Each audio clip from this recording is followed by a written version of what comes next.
Okay, so I have a confession to make. I am terribly unproductive. Let me explain. So, you know, like those 4 a.m. morning routine videos, like those day in the life of the Harvard student, where they go around on campus and they're like going from thing to thing. They have like these crazy journals. They're taking all these notes, their to-do list. They're so productive. Yeah, I just can't do any of it. Yet, despite all the odds, I've somehow managed to scale my gaming coaching business to over $1 million a year run rate. So in this video, I want to go over the 7 daily habits that I've actually stuck to. We're going to cut all the bullshit out, and these are basically the 7 things I genuinely do that have made me over $1 million by the age of 20.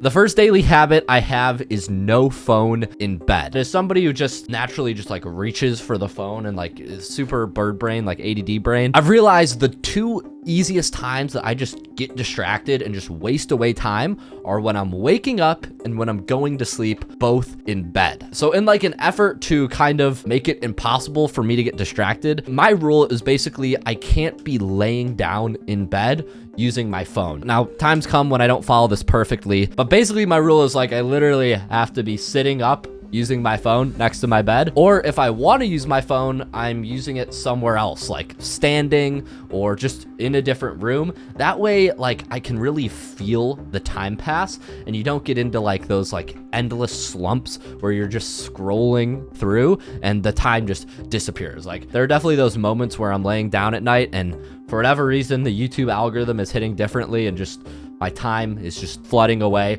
But I really do think like removing stimulating things around like your bedtime, around your sleep habits is super important for productivity. Because when you interfere with your sleep, it ripples across all other aspects of your productivity and just makes the whole day way worse. So one of my biggest rules is no phone in bed. It sounds stupid, but if you're anything like me, try it because I think it actually works. Number 2 is doing the most difficult task first. Now, if you're like me, you might have a lot of things to do in any given day. And because I'm not like the most organized and I don't time block my day, I found that basically the only way for me to stay productive is by always doing the most difficult task first. For a period of time, what I would do is I'd just write out like a list of things I had to do, or I'd know like in my head a list of things I had to do, and I'd just do them in whatever order. But the problem is if you ever get caught up or anything takes too long or life happens and you can't get stuff done quickly, if you're not doing the most difficult task first, you end up getting to the end of the day and you're anxious and you haven't done the thing that needs to be done. And then you have to work overtime or try to willpower it. And that's just hard. But like if I have a hard YouTube video that I know I have to record, or back when I had school projects and stuff like that I really didn't want to do, I just knock them out first, because once you do that first task, everything else becomes easier. This might go against the conventional knowledge of like wake up,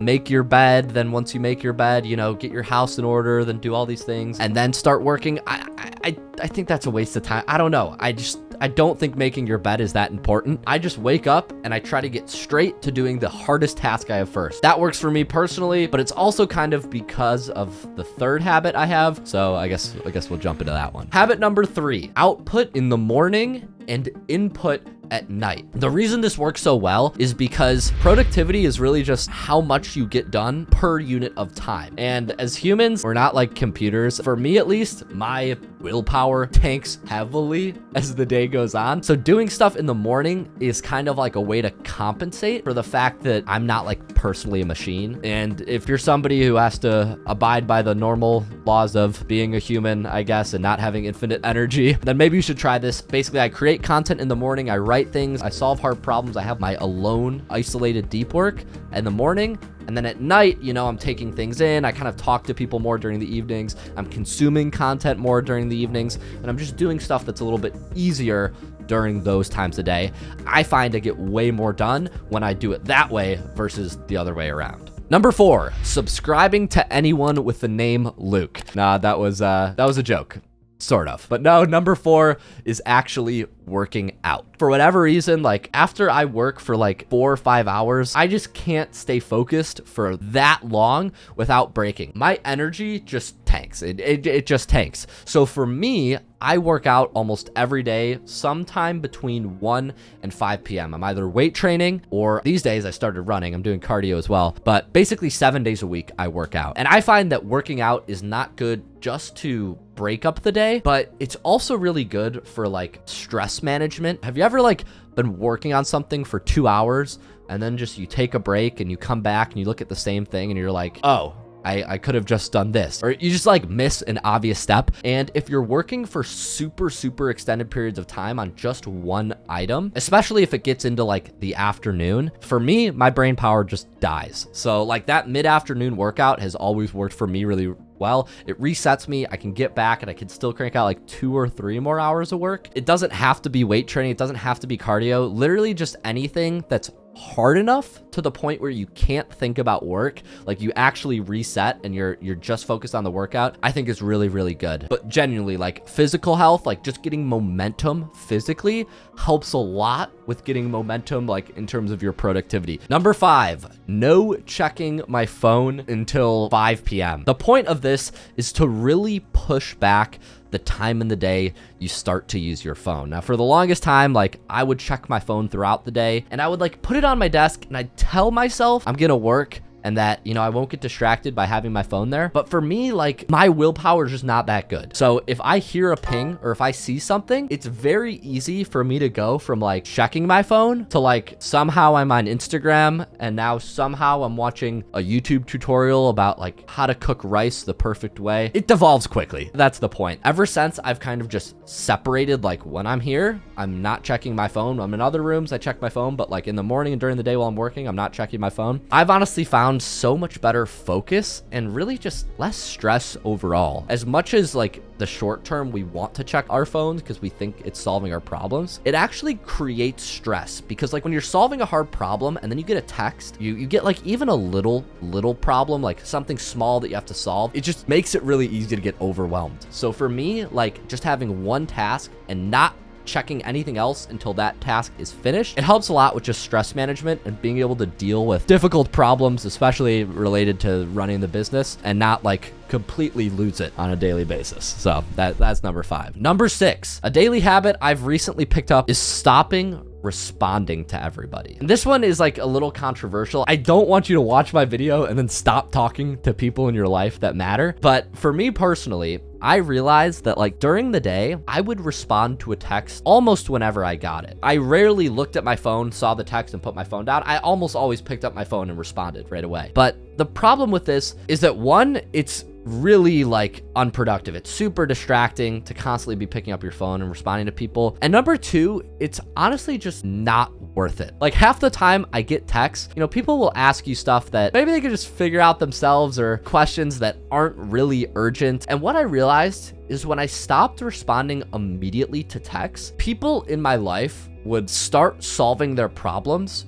before they came to me. If you're always responding to texts, like people just text you for dumb reasons. And nowadays when I get a text, it's almost always something important because people in my life know like I really only check my phone like once or twice a day on a consistent basis. So of course this varies, but nowadays I just feels like a lot more free because if I see my phone and I see a text, I no longer just instantly click on it and respond to it. Like sometimes I'll process it, and if it's important, you know, I'll drop things and get to it. But if it's not important, if it's something that can wait, just putting the phone down and honestly forgetting about it can be better than trying to respond to everything in the moment. But honestly, of all these things, just stopping responding instantly has made a huge difference in how productive I am. Number 7 is batching all my boring tasks. Now, the truth is, part of what I do is exciting. Maybe 20% of my time I'm on stream or on camera or talking to somebody or doing something really interesting business-wise. But the other 80% of my life, I'm just gonna be real, as being like a kind of living by myself entrepreneur, it's boring. A lot of what I do is just like checking off things, doing the boring work. And especially if you're living by yourself, there are a lot of just life tasks that you have to do, like cleaning things,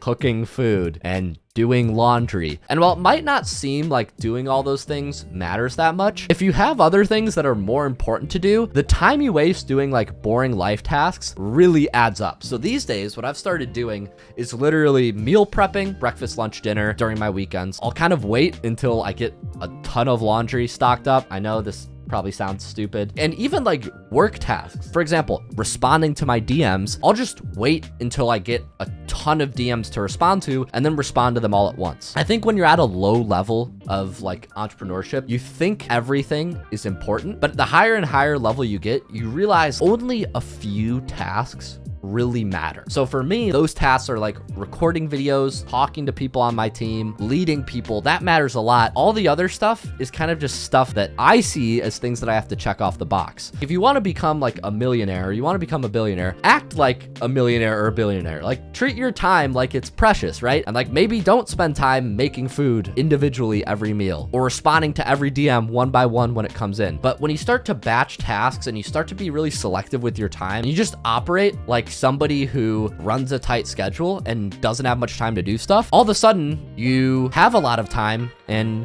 you do a lot of stuff. Just like you wouldn't do laundry one piece of clothing at a time, don't do like productivity or anything else in your life one piece at a time, or else it's just gonna take you forever and you'll feel productive, but you won't actually be.